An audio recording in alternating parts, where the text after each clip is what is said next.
Muito boa, Adriano Bertin por aqui, iniciando mais um vídeo para o Golazzo, o canal que é fonte de cálcio.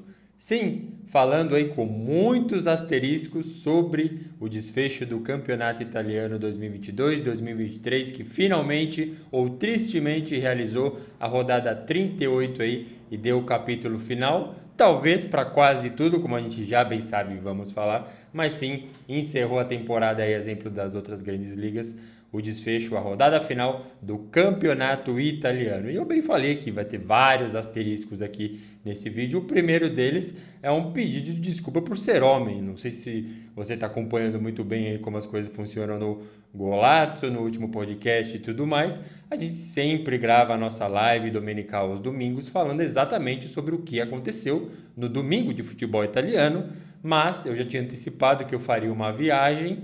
Sim, fui lá para Curitiba e acabou complicando toda a nossa cobertura tradicional do campeonato italiano, seja no golazzo.com.br, seja no Instagram, @blogolazzo, e também aqui no canal que é Fonte de Cálcio, mas acima de tudo acabou impedindo a gente aí de fazer a nossa querida live Fonte de Cálcio, gravar o podcast do Golazzo, exatamente num dia tão importante, o último dia de campeonato italiano, mas felizmente não é o último dia como a gente bem sabe, mas sim, venho aqui pedir desculpa para vocês. Mesmo com a viagem ia dar tudo certo para gravar a live, discutir com vocês e conversar com vocês sobre esses últimos capítulos, aí, últimos episódios do Campeonato Italiano na temporada, mas o voo atrasou 2 horas, fiquei preso no aeroporto lá, enfim. Mas estou aqui falando e assinando aí no capítulo final do nosso Campeonato Italiano. Tem algumas coisas para a gente falar, várias coisas na verdade, algumas vão ficar de fora, mas calma que vai ter mais vídeo aí. Na sequência, na semana, vai ter mais live Fonte de Cálcio. A gente tem que definir quem são os melhores aí da temporada pra gente mesmo. Tem Champions League, tem Conference League, enfim, muita coisa acontecendo ainda. Esse não é o último conteúdo da temporada, pode ter certeza, mas vou passar por algumas aqui que eu anotei nessa rodada final. Teve aí a despedida, entre aspas, né, de Quagliarella e Ibrahimovic. Do Quagliarella a gente já falou e torce para quem não tenha acontecido, oficialmente não aconteceu, mas como ele jogou no Napoli, tem ali um episódio com um stalker que o perseguiu durante algum tempo ali na época do Napoli, depois posteriormente também, mas enfim, foi bem celebrado pela torcida rival, hoje ele jogando com a Samp já rebaixada. Foi celebrado ali, chorou bastante novamente. E a outra despedida do Ibrahimovic. Pelo que eu vi, eu não sei se ele realmente pendurou as chuteiras, ele nem conseguiu entrar em campo, não estava em condições uma vez mais, já está um pouco mais velho, se quebra constantemente. Mas teve ali um mosaico da torcida para ele também, foi uma coisa bem legal. Pequenos episódios nessa rodada final, aí, mas coisas dignas de menção, com certeza, esses dois velhinhos e caras tão importantes aí para o futebol italiano. Falando da tabela, claro, né? A tabela é uma das mais importantes, estou colocando na tela aí para vocês, mas só vou acompanhar aqui como a coisa ficou, né? No final, os placares vocês com certeza já viram. A Fiorentina venceu o Sassuolo, a Inter batendo o Torino, o Salernitana também perdendo o Empoli sem grandes impactos aqui. A briga a gente bem sabe onde estava, né? Para não cair, e quem vai para a Conference, quem vai para a Europa League. E aí a gente passa lá para a tabela, ficou o Napoli com o título, finalmente recebendo o Scudetto, cena maravilhosa. A Lazio na sequência, Inter e Milan, o G4 já estava definido, a gente não sabia a ordem, tá aí a ordem dos que vão para a Champions League.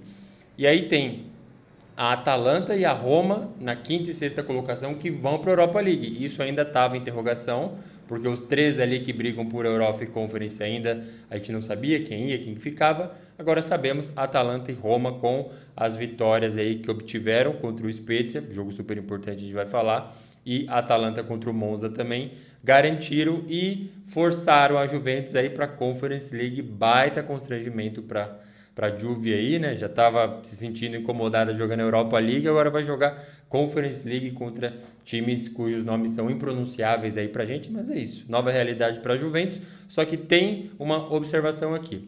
Eu expliquei lá nos stories do Golazzo sobre essa situação de e se a Fiorentina ganhar a Conference, e se a Roma naquela situação vencesse a Europa League, quantos iam para lá, quantos iam para cá. Enfim, se a Fiorentina vence a Conference League, ela entra na Europa League também, junto com Atalanta e Roma, que são os classificados via Série A.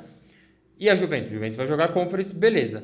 Só que tem uma situação aí que talvez a Juventus não possa disputar nenhuma competição na Europa na próxima temporada, exatamente pela punição que tomou na Série A de menos 10 pontos e pode repercutir fora das fronteiras italianas também.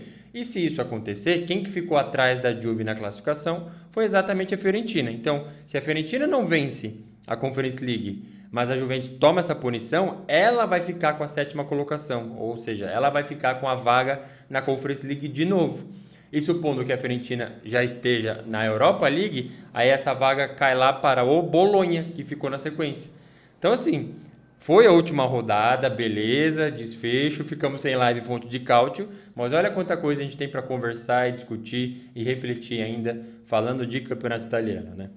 Tem outra coisa que a gente tem que falar também, saiu aí, né, a lista que a Série A elegeu os melhores de cada posição. O Provedel foi no gol, eu já discordo, o Minjai foi o melhor defensor, não concordo 100%, acho que o Barella foi do meio campo, e o Osimhen foi o atacante, o melhor de toda a temporada foi o Kvaratskhelia, que eu também discordo, papo para outro vídeo, papo para outra live. Mas o Osimhen fechou a temporada ali, felizmente para ele, na liderança da artilharia, né? 26 gols, 21 para o Lautaro Martinez e o Dia da Salernitana com 16. Esses foram os 3 primeiros. Acho que o Dia acabou surpreendendo porque não foi ao longo de toda a temporada que ele pintou, né? Foi mais na fase final. O Lautaro Martinez não surpreende ninguém jogando o campeonato italiano com a camisa da Inter.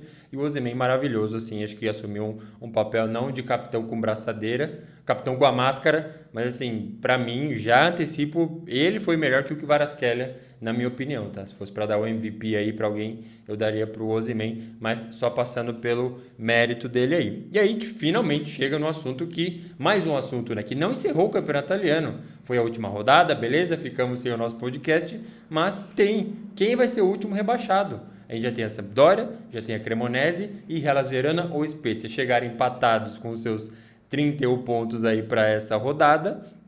Hellas Verona foi a Milão e perdeu para o Milan. E o Spezia até abriu o placar contra a Roma, tentou sustentar bem, chegou um momento que estava realmente rebaixando o Hellas Verona, mas não conseguiu segurar, o Spezia também perdeu. Era uma coisa que a gente já previa, né? O Spezia vai para a capital e vai perder. O Hellas Verona vai para Milão e vai perder. Isso acontecendo, os dois continuam com a mesma pontuação e como a gente já tinha lembrado no novo regulamento, se dois times estão brigando ou para título ou para não cair e chegam à última rodada ou pós-última rodada com pontuações iguais, não tem critério de desempate. Eles vão jogar um novo jogo em campo neutro, apenas 90 minutos. Quem ganhar fica e quem perder vai para a Série B. Então tá aí. Por isso o asterisco, vários asteriscos aí nesse fechamento de campeonato italiano, mais uma rodada, mas que não acabou definitivamente para a gente, pode ficar tranquilo. Vamos gerar muito mais conteúdo aí. Só aproveitando mais uma vez, pedir desculpa por ser homem, ficamos sem a nossa live fonte de cálcio, mas foi por um motivo aí que fugiu do meu controle. Eu ainda tentei encaixar ali, fazer a coisa acontecer, mas eu não contava com essas 2 horas aí de atraso, mas tá aí. Conteúdo entregue, fizemos sim a assinatura aí desse fechamento de campeonato italiano, já tá deixando saudade, mas se você sente falta da live fonte de cálcio, dos conteúdos do Golazzo, eu reforço que você deve continuar deixando seu like, comentário, curtindo tudo que a gente posta em todas as redes sociais, especialmente no golazzo.com.br, mas não precisa aí ficar com tanta saudade que as coisas devem continuar, Cálcio Mercato também, então fica de olho aí. Eu agradeço mais uma vez todo mundo por empurrar o Golazzo ao longo aí de mais uma temporada do futebol italiano. E é isso aí. Vou ficando por aqui. Um forte abraço. Até a próxima!